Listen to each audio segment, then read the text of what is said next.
Bulletin में सबसे पहले आपको खबर दें, शहबाज शरीफ, वजीर आजम और आसिफ अली जरदारी सदर पाकिस्तान होंगे। मुस्लिम लीग नून और पीपल्स पार्टी के दरमियान हुकूमत साजी और पावर शेयरिंग के मामला तय पा गए हैं। जराये के मुताबिक गवर्नर पंजाब पीपल्स पार्टी का नामजद करदा होगा, गवर्नर सिंध और गवर्नर बलूचिस्तान नून लीग के नामजद करदा होंगे। स्पीकर कौमी असम्बली नून लीग का होगा, जबकि चेयरमैन सेनेट पीपल्स पार्टी का होगा। डिप्टी चेयरमैन सेनेट नून, जबकि डिप्टी स्पीकर पीपल्स पार्टी का होगा। पीपल्स पार्टी विफाकी काबीना में शामिल नहीं होगी। पीपल्स पार्टी विफाक में न पहले और न ही दूसरे मरहले में वजारतें लेगी। पीपल्स पार्टी पंजाब के सूबाई काबीना में भी शामिल नहीं होगी। बलोचिस्तान का वजीर आला पीपल्स पार्टी का होगा। बलोचिस्तान में नून लीग और पीपल्स पार्टी मिलकर हुकूमत बनाएंगे।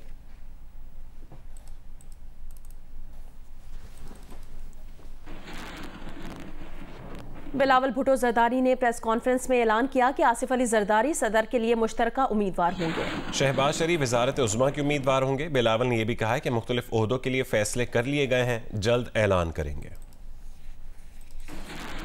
पाकिस्तान पीपल्स पार्टी और मुस्लिम लीग नवाज हुकूमत बनाने जा रहे हैं। उम्मीद है कि इंशाअल्लाह ताला जल्द अज जल्द शहबाज शरीफ साहब एक बार फिर मुल्क का वज़ीर आज़म बनेगा। वज़ीर आज़म की इलेक्शन के बाद जो सदर पाकिस्तान का इलेक्शन होने जा रहे हैं, उसमें भी हम मुस्लिम लीग नवाज़ का शुक्रगुज़ार हैं कि वो पाकिस्तान पीपल्स पार्टी का उम्मीदवार सदर जरदारी साहब का हमायत कर रहे हैं और इंशाअल्लाह ताला प्रेसिडेंसी के लिए, प्रेसिडेंट ऑफ पाकिस्तान के लिए हमारा जॉइंट उम्मीदवार सदर जरदारी होगा। फैसले आपस में तो हमने तय किया है, ऐलान रहता है वो बाद में पार्टी अपने अपने करेंगे। शहबाज शरीफ ने कहा है कि आसिफ अली जरदारी को सदर मुमलिकत मुंतखब करवाएंगे। दीगर इत्तेहादी MQM और काफ लीग सब मिलकर वोट डालेंगे। पीपल्स पार्टी ने किसी वजारत का तकाजा नहीं किया। स्पीकर कौमी असम्बली और चेयरमैन सेनेट के लिए मुशावरत से आगे बढ़ेंगे। आज़ाद मेंबर्स जो जीत के आए हैं, उनको ये पैगाम दिया कि अगर वो हुकूमत बना सकते हैं तो बड़े शौक़ से वो बनाएं, कौम को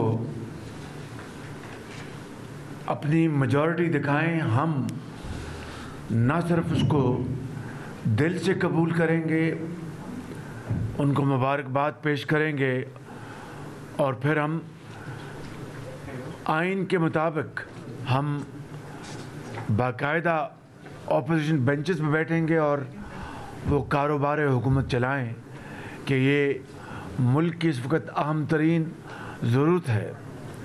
लेकिन जैसा आपने देखा कि वो इस काबिल नहीं है, उनके पास मतलूबा तादाद नहीं है।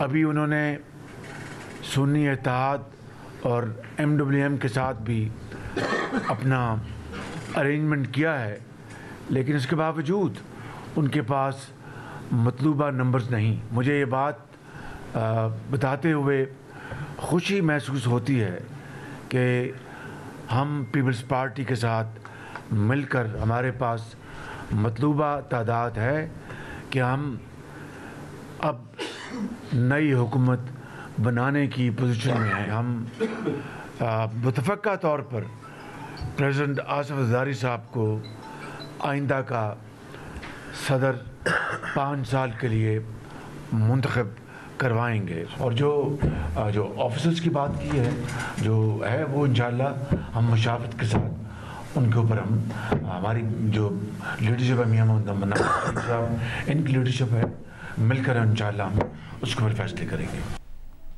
आसिफ अली जरदारी ने कहा कि यकीन दिलाते हैं आने वाली नस्लों के लिए मिलकर काम करेंगे। सब दोस्तों को खुशामदीद कहते हैं। हमारी जुस्तजू जो है वो सिर्फ आपके लिए, पाकिस्तान के लिए और आने वाली नस्लों के लिए। हम मिले भी इसी कॉन्सेप्ट पे हैं कि किसी तरह से पाकिस्तान को मुश्किलों से निकाल के आने वाली नस्लों के लिए इसको कामयाब करें। तो आप दुआ करें। पाकिस्तान को भी कहते हैं कि पाकिस्तानी जो सुन रहे हैं वो भी दुआ करें, बहनें दुआ करें, मेरी माएँ दुआ करें, मेरी बेटियाँ दुआएं करें कि हम सब कामयाब हो सकें। अमेरिका ने कहा है कि नई हुकूमत की तश्कील पाकिस्तान का अंदरूनी मामला है, पाकिस्तान के अंदरूनी मामलात में नहीं पड़ना चाहते। तर्जुमान अमरीकी महकमा खारजा मैथ्यू मिलर ने कहा कि पाकिस्तान में इंतखाबात में मुदाखलत या फ्रॉड के दावों की मुकम्मल और शफाफ तहकीकात होनी चाहिए। ये तहकीकात पाकिस्तान के लिए अपने कवानीन और तरीक़ाकार के मुताबिक होनी चाहिए। जब मुदाखलत के किसी भी दावे या इल्ज़ाम की बात आती है तो हम इनकी मुकम्मल तहकीकात देखना चाहते हैं। दुनिया भर में इंटरनेट की आज़ादी देखना चाहते हैं। तहरीक इंसाफ ने चीफ इलेक्शन कमिश्नर से इस्तीफे का मुतालबा कर दिया है। बानी पीटीआई से मुलाकात के बाद बैरिस्टर गौहर अली खान ने कहा, चीफ इलेक्शन कमिश्नर की जानिब से इस्तीफा देने का ये मुनासिब वक्त है। बैरिस्टर गौहर ने कहा कि साबिक कमिश्नर रावलपिंडी विसल ब्लोअर थे। उन्होंने बताया कि धांधली किस तरह हुई। फॉर्म 45 इलेक्शन कमीशन की जिम्मेदारी है। रिटर्निंग अफसरान, डिस्ट्रिक्ट रिटर्निंग अफसरान इलेक्शन कमीशन ने लगवाए। ये इनकी जिम्मेदारी थी कि उसके मुताबिक रिज़ल्ट बनता। अब चूँकि हम मुतालबा करते हैं कि उसके मुताबिक फॉर्म 45 के मुताबिक नतीजा अहस हो, लेकिन मौजूदा चीफ इलेक्शन कमिश्नर के साए तले ये आज़ादाना तरीके से नहीं हो सकता। चीफ इलेक्शन कमिश्नर चूँकि मुतनाज़िया हो चुके, वो free fair and transparent election कराने में नाकाम हो चुके, लिहाजा खान साहब से मुलाकात के बाद Pakistan Tehreek Insaf chief election commissioner से बाज़ाबिता तौर पर इस्तीफ़ा का मुतालबा करती है। वो इदारा जो आईनी ज़िम्मेदारी निभाने में नाकाम रहा है, उसके सरबराह का कोई हक़ नहीं पहुँचता कि वो मज़ीद एक दिन भी इस ओहदे पे कायम रह सके। कौमी असम्बली की नशस्तों पर कामयाब 82 आज़ाद उम्मीदवारों ने सुन्नी इत्तेहाद काउंसिल में शमूलियत इख्तियार कर ली है। सिंध असम्बली की नशस्तों पर कामयाब 9 आज़ाद उम्मीदवारों ने सुन्नी इत्तेहाद काउंसिल में शिरकत की। कौमी और सूबाई असम्बलियों की नशस्तों पर कामयाब आज़ाद उम्मीदवारों के सुन्नी इत्तेहाद काउंसिल में शमूलियत का सिलसिला जारी है। आज PTI के हिमायत याफ्ता मज़ीद 32 अरकान कौमी असम्बली के सुन्नी इत्तेहाद काउंसिल में शमूलियत के सर्टिफिकेट इलेक्शन कमीशन में जमा कराएंगे।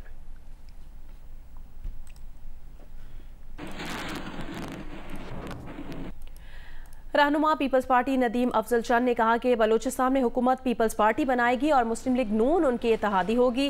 प्रोग्राम कैपिटल टॉक में बात करते हुए नदीम अफजल चंद का कहना था, सदर पाकिस्तान का ओहदा मुस्लिम लीग नून की डिमांड पर ले रहे हैं। प्रोग्राम में गुफ्तगू करते हुए रहनुमा मुस्लिम लीग नून मुसद्दिक मलिक ने नदीम अफजल चंद के दावों की तस्दीक की। बलूचिस्तान में ऐसा लग रहा है कि मुस्लिम लीग नून और पीपल्स पार्टी करीब करीब हैं। मुस्लिम लीग नून के पास 13 हैं, आपके पास 14 हैं। पीपल्स पार्टी की हुकूमत बनेगी बलूचिस्तान में और नून लीग शायद हमारी इत्तेहादी हो। अच्छा, तो फिर अगर वो बलूचिस्तान में आपकी इत्तेहादी है तो पंजाब में हम भी उनकी इत्तेहादी है ना। चीफ मिनिस्टर का भी फैसला हो गया वहाँ पे? नहीं, अभी नहीं हुआ फैसला चीफ मिनिस्टर के, लेकिन तकरीबन ये फैसला हुआ कि वहाँ पीपल्स पार्टी की हुकूमत बनेगी। अभी बाकी कुछ चीज़ें और पीपल्स पार्टी की हुकूमत में मुस्लिम लीग नून काबीना में शामिल होगी इंशाल्लाह। बड़ी अच्छी बात की आपने, लेकिन फिर ये सवाल तो मुझे करना चाहिए ना कि अगर बलूचिस्तान में नून और पीपल्स पार्टी मिलके काबीना बना रहे हैं, आपको बिल्कुल हक है सवाल करना, आपका सवाल हक है करना। हमारे ऊपर इन्होंने कहा कि आपकी वजह से हम 16 महीनों में डिलीवर नहीं कर सके हैं। इन्होंने कहा आपकी वजह से हम 16 महीनों में डिलीवर नहीं कर सके पीपल पार्टी की वजह से। मैं अगर इनको हम फ्री हैंड दें तो इनको खुश होना चाहिए। अपने लोगों को, अपने दूसरे इत्तेहादियों को अकोमोडेट करें, वजारतों पे झगड़ा ना पड़े। सदर पाकिस्तान के पास क्या इख्तियारात हैं? सिंबॉलिक सौदा रह गया, तो फिर ना लें आप। नहीं, सिंबॉलिक सौदा रह गया है। अगर आप समझते हैं, मेरी बात सुने ना, ये भी इनकी डिमांड पे हम ले रहे हैं ओहदा। अच्छा ये भी नून लीग की डिमांड पे ले रहे हैं।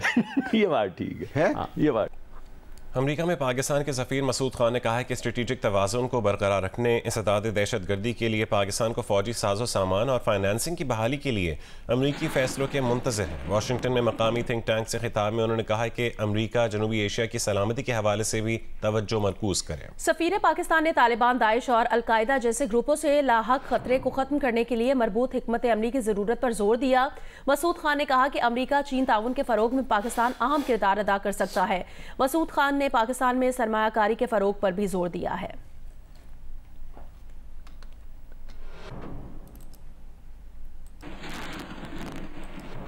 मौसम से मुतालिक अपडेट करें। पंजाब के बाज़ इलाकों में सुबह सवेरे शदीद धुंध है और मोटरवे M2 लाहौर से शेखुपुरा तक बंद कर दी गई है, जबकि मोटरवे M3 लाहौर से रजाना और मोटरवे M4 पिंडी भट्टियां से गोजरा तक बंद कर दी गई है।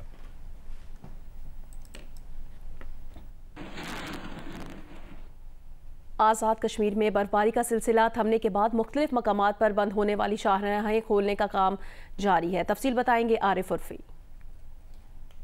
आज़ाद कश्मीर के शुमाली और वस्ती अजला में 4 रोज से जारी बारिश और बर्फबारी का सिलसिला थम गया है।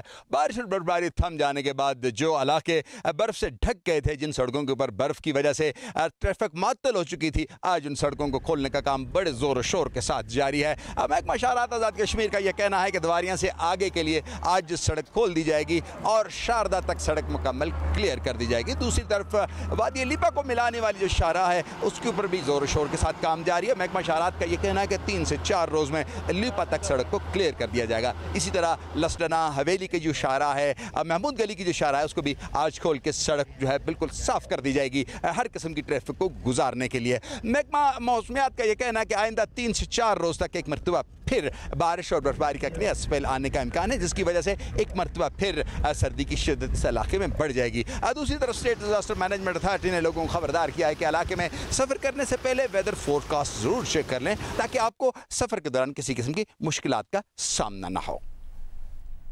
बलूचिस्तान में मैट्रिक के सालाना इम्तहानात आज से शुरू हो रहे हैं। इम्तहानात में सूबे भर से 1,43,000 से ज़्यादा तलबा तालिबात हिस्सा ले रहे हैं। तफसील बताएंगे कोयटा से जियो न्यूज़ के नुमाइंदे Salman Ashraf. Balochistan board of intermediate and secondary education के ज़रिए तमाम आज से सूबे भर में मैट्रिक के सालाना इम्तहानात का सिलसिला शुरू हो गया है। आज पहला पर्चा है। तकरीबन 1,43,000 से ज़ायद तलबा व तालिबात इस इम्तहानात में हिस्सा ले रहे हैं। तकरीबन 400 से ज़ायद सेंटर सूबे भर में कायम किए गए हैं जहां पर तलबा व तालिबात से इम्तहानात लिए जाएंगे। सूबे भर में विजिलेंस टीमें भी तश्कील दी गई हैं। ये जो टीमें हैं ये मुख्तलिफ जो शहर के इम्तहानी मराकज़ हैं वहाँ का दौरा करेंगी और नकल की रोकथाम के हवाले से जो मॉनिटरिंग है उसकी रिपोर्ट पेश करेंगी। जी, और अब कुछ बात करेंगे PSL 9 की, जिसमें आज लाहौर कलंदर्स और मुल्तान सुल्तान्स आमने सामने होंगी। तफसील बताएंगे इमरान चौधरी। जी, मुल्तान में PSL सीज़न 9 के सिलसिले में 5 मैच होंगे। आज तीसरा और एक बड़ा मैच है जो मुल्तान सुल्तान और लाहौर कलंदर की टीमों के दरमियान आज शाम 7 बजे मुल्तान क्रिकेट स्टेडियम में खेला जाएगा। इस मैच को देखने के लिए न सिर्फ मुल्तान के शायकीन क्रिकेट बल्कि जनूबी पंजाब भर से शायकीन क्रिकेट जो है वो यहाँ पर पहुँचेंगे। PCB हुकाम के मुताबिक इस मैच की टिकटें वर्किंग डे होने के बावजूद बहुत ज़्यादा जोश व खरोश के साथ लोगों ने ख़रीदी हैं और तवक्को की जा रही है कि एक बड़ा क्राउड जो है वो लाहौर कलंदर और मुल्तान सुल्तान की टीमों का ये मैच देखेगा। लोग यहाँ पर आएंगे, अपनी फेवरेट टीमों को न सिर्फ सपोर्ट करेंगे बल्कि जो उनके पसंदीदा खिलाड़ी हैं उनको भी देखेंगे। अगर सिक्योरिटी की बात की जाए तो 12,000 से ज़ायद पुलिस एहलकार और दीगर जो फोर्सेस के एहलकार हैं वो सिक्योरिटी के फ़राइज़ सर अंजाम दे रहे हैं। तमाम जो रूट है टीमों का वहाँ पर CCTV कैमरे लगाए गए हैं और उनके लिए एक मेन मरकज़ी कंट्रोल रूम भी बनाया गया है जहाँ से बैठ के तमाम जो सिक्योरिटी मेजर्स हैं उनको चेक किया जा रहा है। जी, HPL PSL 9 में मुल्तान में खेले गए मैच में मुल्तान सुल्तान्स ने इस्लामाबाद यूनाइटेड को सनसनीखेज मुकाबले के बाद 5 विकेट से शिकस्त दी थी।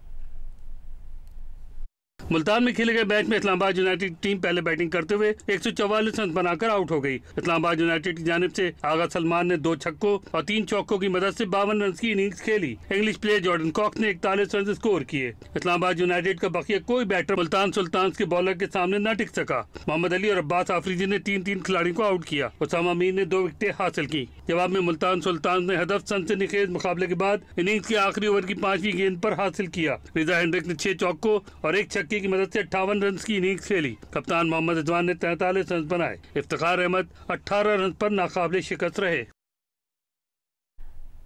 पाकिस्तान सुपर लीग 9 के दौरान बैटिंग करते हुए अगर आपका बैट टूट जाए तो परेशान होने की ज़रूरत नहीं है। मुल्तान में मोहम्मद अली के पास आ जाएं जो टूटे हुए बैट बनाने के माहिर हैं। मुल्की खिलाड़ी हो या गैर मुल्की बैटर, मोहम्मद अली का कहना है वो बाबर आजम, हाशिम आमला और दीगर मारूफ खिलाड़ियों के बैट बनाकर उनको वापस कर चुके हैं। PSL का दूसरा नाम ही चौके छक्कों की बरसात है। इस दौरान कई बैट्समैनों के बैट भी टूटे। हार्ड बॉल बैट की मुरम्मत मुख्तलिफ मराहिल से गुजरकर मुकम्मल की जाती है, चाहे वो रगड़ाई हो, डोर बांधना हो या क्लिप्स के जरिए मुकम्मल टूटे हुए बैट की मुरम्मत हो। मोहम्मद अली बड़े बड़े बैट्समैन के बैट मुरम्मत करने के माहिर हैं। शान मसूद हो गए, बाबर आजम हो गए, रिजवान के बैट आ जाते हैं, ग्रेनिकल्स के अक्सर शीट वगैरह चेंज करनी होती है उनकी, और बाकी आसिफ अली के बैट आ जाता है, शादाब खान के बैट आ जाते हैं सीए के। आसपास जो हमें जानते हैं ना, जो एक बार हमसे काम करवा लेता है, अल्लाह का शुक्र है कि वो दोबारा किसी और से मुरम्मत नहीं करवाता अपने बैट। मोहम्मद अली ने ड्वेन ब्रावो, हाशिम आमला, बाबर आजम और मोहम्मद नवाज समेत नामवर बैट्समैन के बैट ठीक किए हैं। अब पीएसएल के मुल्तान आने से माहिर बैट्समैन और इंटरनेशनल खिलाड़ी भी अपने बैट मोहम्मद अली को भेजते हैं।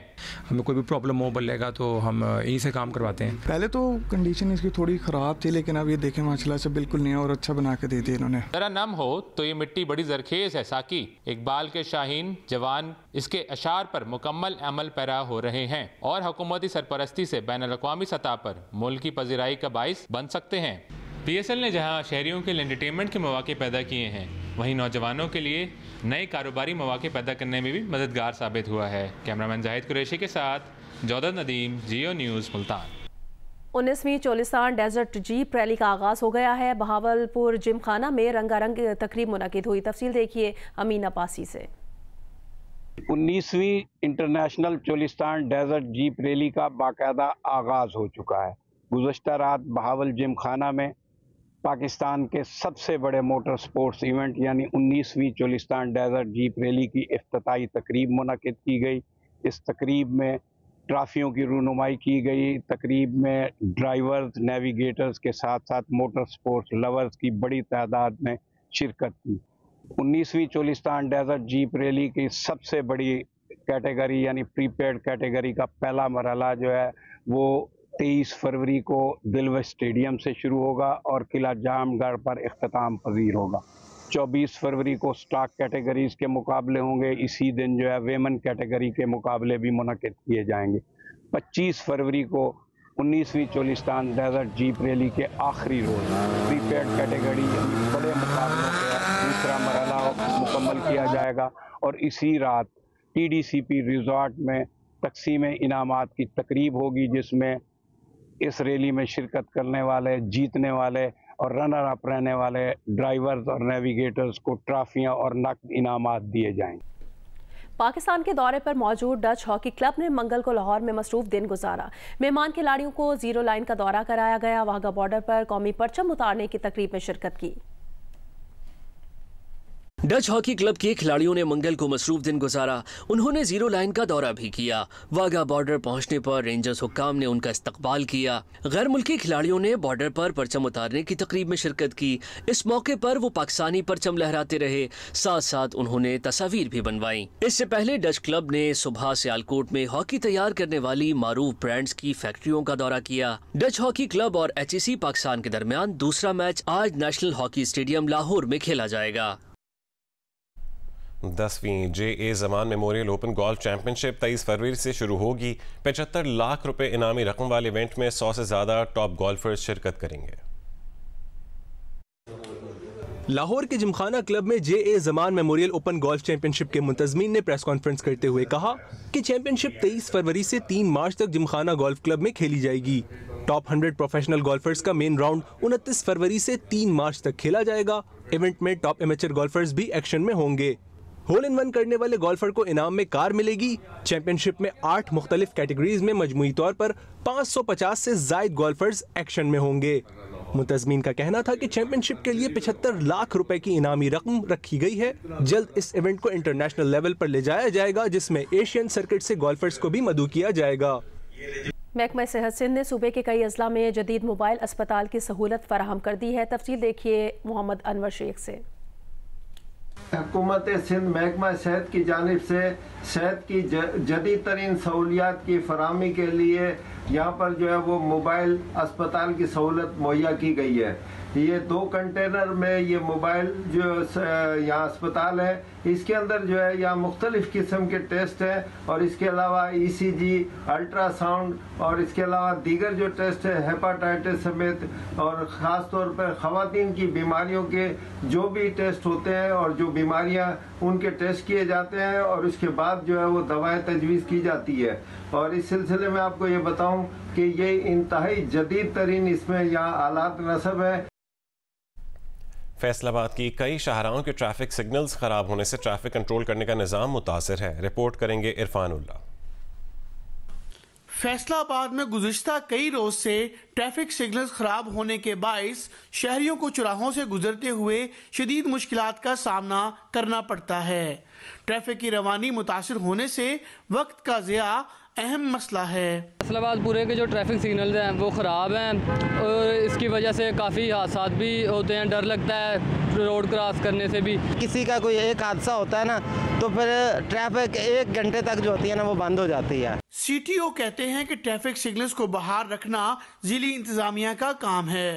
वो ये मसला इंतजामी अफसरान के इल्म में ला चुके हैं। तमाम सिग्नल जो है वो इलेक्ट्रॉनिक हैं और इसके बकायदा टाइमर लगाया गया था, लेकिन पिछले 1 हफ्ते से बिल्कुल दोबारा ये ख़राब हो गए हैं, जिसकी हमने फिर रिक्वेस्ट की है ज़िले इंतजामिया से, कमिश्नर साहबा से, चूँकि वो TMA के इंचार्ज है। ट्रैफिक सिग्नल की खराबी की वजह से शहर में बढ़ते हुए ट्रैफिक मसाइल को रोकने के लिए जिली इंतजामिया को इस अहम मसले के हल के लिए फौरी इकदामात करने चाहिए। कैमरामैन अली असलान और मोहम्मद उस्मान के साथ Irfanullah, Geo news, Faisalabad. Saudi media forum का इजलास हुआ जिसमें पाकिस्तान समेत मुख्तलिफ ममालिक के 200 से ज़्यादा सहाफ़ियों ने शिरकत की। सऊदी वज़ीर इत्तलात का कहना था कि सऊदी अरब मीडिया जोन का क़याम अमल में ला रहा है। इस मौके पर सऊदी मीडिया का इफ्तिताह भी किया गया है। इस मौके पर नुमाइश भी मुनक़िद की गई। खलीज ताउन काउंसिल के सेक्रेटरी जनरल जासिम मोहम्मद अल बद्दावी का कहना था कि मीडिया की वजह से खलीजी ममालिक के दरमियान ताल्लुकात मुस्तहकम हो रहे हैं।